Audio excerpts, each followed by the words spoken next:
दोस्तों नमस्कार, आर के मौर्य ऑफिशियल यूट्यूब मंच पे आप लोगों का बहुत बहुत स्वागत है। दोस्तों पांचवें चरण का मतदान दोस्तों आज बड़े जोरों शोर के साथ चल रहा है। वहीं पर 8 प्रदेश 695 उम्मीदवार और 49 लोकसभा सीटों पर आज चुनाव तय होना है कि कौन सी पार्टी कितने लोकसभा सीटों के साथ जीत दर्ज कर पाएगी।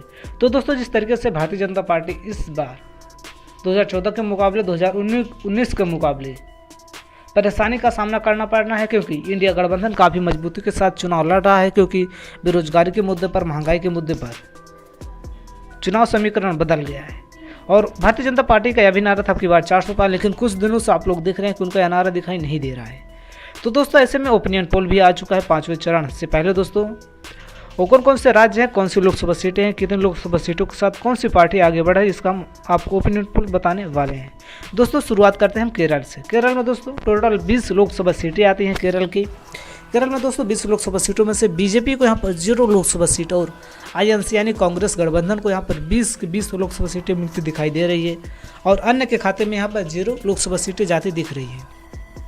और दोस्तों इसके बाद हम बात करते हैं गुजरात की। गुजरात दोस्तों जो कि बीजेपी का गढ़ माना जाता है, यहाँ पर दोस्तों बीजेपी को इस बार 4 लोकसभा सीटों का नुकसान होना पाया गया है। बीजेपी को 22 और इंडिया गठबंधन को 4। और दोस्तों इसके बाद हम बात करते हैं मध्य प्रदेश की। मध्य प्रदेश में दोस्तों टोटल 29 लोकसभा सीटें आती हैं, जहाँ पर बीजेपी को यहाँ पर 15 लोकसभा सीटें मिल रही हैं, वहीं पर कांग्रेस गठबंधन को 14, अन्य खाते में 0। और दोस्तों इसके बाद हम बात करते हैं राजस्थान के। राजस्थान में दोस्तों टोटल 25 लोकसभा सीटें आती हैं, जहाँ पर बीजेपी को 10 और कांग्रेस को 15 और अन्य के खाते में 0 लोकसभा सीटें जाती दिखाई दे रही हैं। और दोस्तों इसके साथ हम बात करते हैं अगले राज्य के दोस्तों, जो कि हमारा आता है छत्तीसगढ़। छत्तीसगढ़ में दोस्तों टोटल 11 लोकसभा सीटें आती हैं। छत्तीसगढ़ 11 में से 8 बीजेपी को जाती दिख रही है, वहीं पर कांग्रेस गठबंधन को 3 लोकसभा सीटें और अन्य के खाते में 0 लोकसभा सीटें जाती दिख रही है। और दोस्तों इसके बाद हम बात करेंगे तमिलनाडु राज्य के। दोस्तों तमिलनाडु में जो कि 39 लोकसभा सीटें आती हैं तमिलनाडु राज्य में, और यहाँ पर बीजेपी को 3 बढ़त मिल रहे हैं, वहीं पर कांग्रेस गठबंधन को 34 और अन्य के खाते में 2 लोकसभा सीटें जाती दिख रही है। और दोस्तों इसके बाद हम बात करते हैं कर्नाटक की। कर्नाटक में दोस्तों टोटल 28 लोकसभा सीटें आती है, जहां पर बीजेपी को 15 लोकसभा सीटें मिलती दिख रही है, वहीं पर कांग्रेस गठबंधन को 13 लोकसभा सीटें मिलती दिखाई दे रही है। जिस तरीके से कांग्रेस का ग्राफ दोस्तों आप लोग देख रहे हैं बढ़ता जा रहा है। और पंजाब में दोस्तों टोटल 13 लोकसभा सीटें, जहाँ पर पंजाब कांग्रेस गठबंधन को 13 और बीजेपी को 0 और अन्य के खाते में 0 लोकसभा सीटें जाती दिख रही है। और दोस्तों इसके बाद हम बात करेंगे हरियाणा की। हरियाणा में दोस्तों टोटल 10 लोकसभा सीटें आती है। 10 में से 5 बीजेपी को, 5 कांग्रेस गठबंधन को। दोस्तों पिछली बार 10 की 10 लोकसभा सीटें यहाँ पर बीजेपी ने जीत दर्ज कर ली थी, लेकिन इस बार दोस्तों काफ़ी कड़ी मुकाबला दोस्तों इस बार होने वाला है हरियाणा में।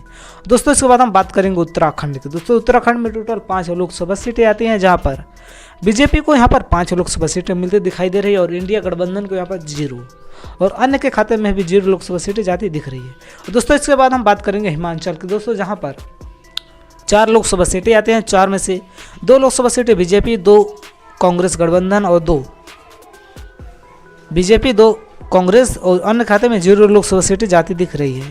और दोस्तों इसके बाद हम बात करेंगे बिहार की। बिहार में दोस्तों टोटल 40 लोकसभा सीटें आती हैं। 40 में से बीजेपी को 20 और बीजेपी यानी नीतीश गठबंधन को 20 और कांग्रेस गठबंधन को 20, लालू यादव और कांग्रेस का 20। और दोस्तों इसके बाद हम बात करेंगे बंगाल की। बंगाल में दोस्तों टोटल 42 लोकसभा सीटें आती हैं, जहाँ पर बीजेपी को 10 और कांग्रेस को 10 लोकसभा सीटें यहाँ पर मिलती दिखाई दे रही है। और दोस्तों इसके बाद हम बात करेंगे टोटल अगले राज्य की। दोस्तों जो कि आता है हमारा उत्तर प्रदेश। उत्तर प्रदेश में जो कि सबसे ज़्यादा लोकसभा सीटें आती हैं उत्तर प्रदेश में। जो उत्तर प्रदेश में सीटें जीतेगा सबसे ज़्यादा वही प्रधानमंत्री उम्मीदवार होगा। बीजेपी यहाँ पर 50 और कांग्रेस गठबंधन 30 लोकसभा सीटों के साथ यहाँ पर आगे बढ़ती हुई दिखाई दे रही है। और दोस्तों इसके बाद हम बात करेंगे तेलंगाना की। तेलंगाना में दोस्तों टोटल 17 लोकसभा सीटें आती हैं। 17 में से बीजेपी को यहाँ पर टोटल 2 लोकसभा सीटें, आईएनसी यानी गठबंधन को 12 और अन्य खाते में 3।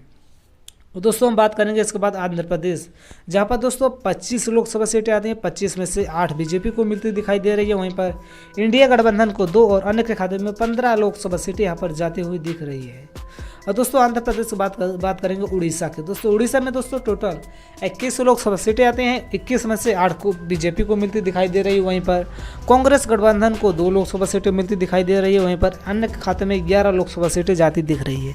दोस्तों आप देख रहे हैं पैराग्राफ इस समय बीजेपी का डाउन होता जा रहा है। और दोस्तों बात करेंगे कर्नाटक की। कर्नाटक में दोस्तों टोटल 28 लोकसभा सीटें आती हैं। 28 में से 10 बीजेपी को, कांग्रेस गठबंधन को 16 और अन्य के खाते में 2 लोकसभा सीटें यहाँ पर जाती हुई दिख रही है। दोस्तों यहाँ पर अन्य के खाते में 2 लोकसभा सीटें जाती दिख रही है। और दोस्तों इसके बाद हम बात करेंगे गोवा की।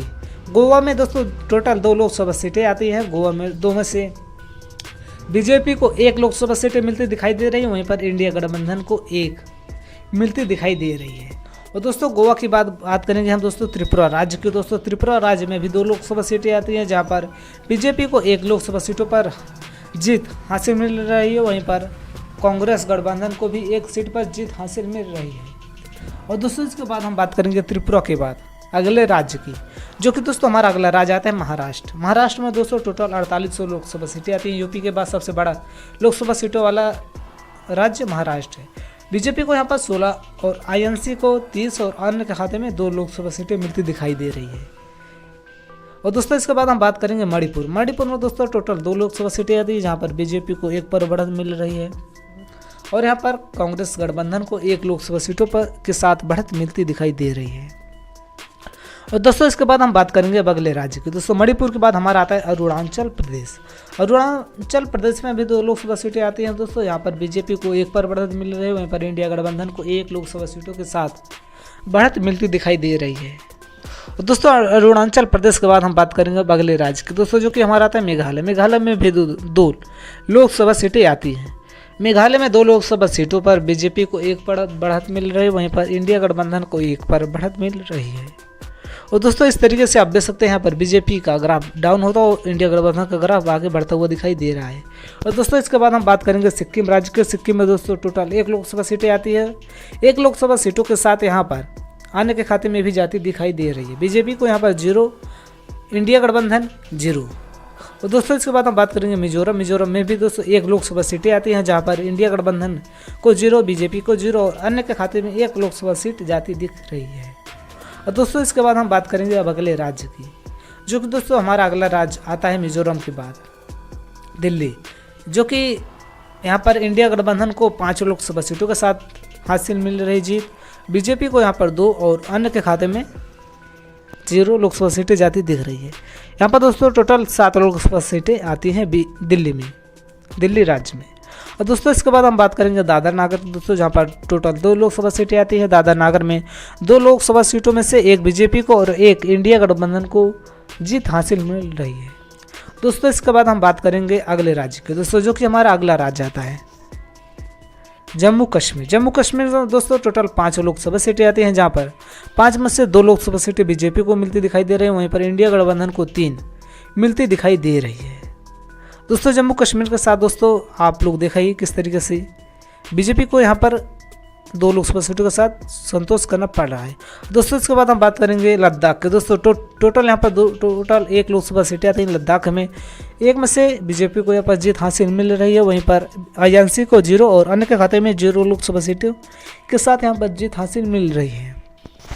तो दोस्तों इसके बाद हम बात करेंगे लक्षद्वीप में दोस्तों टोटल 1 लोकसभा सीटें आती हैं, जहाँ पर इंडिया गठबंधन को यहाँ पर 1 लोकसभा सीट और बीजेपी को 0 लोकसभा सीटों के साथ यहाँ पर संतोष करना पड़ रहा है। और दोस्तों इसके बाद हम बात करते हैं लास्ट चंडीगढ़ का। दोस्तों चंडीगढ़ में लोकसभा सीटें आती है, जहाँ पर ये भी इंडिया गठबंधन के पाले में जाते हुए दिख रही है। दोस्तों इसके बाद हम बात करेंगे अंडमान निकोबार की। दोस्तों जहाँ पर 1 लोकसभा सीटें आती है और यहाँ पर 1 लोकसभा सीटों में से आईएनसी यानी इंडिया गठबंधन को मिलती हुई दिखाई दे रही है। दोस्तों इसके बाद हम बात करेंगे पुडुचेरी की। यहाँ पर भी दोस्तों 1 लोकसभा सीटें आती हैं, यहाँ पर बीजेपी को 1 लोकसभा सीटें हासिल मिलती हुई दिख रही है।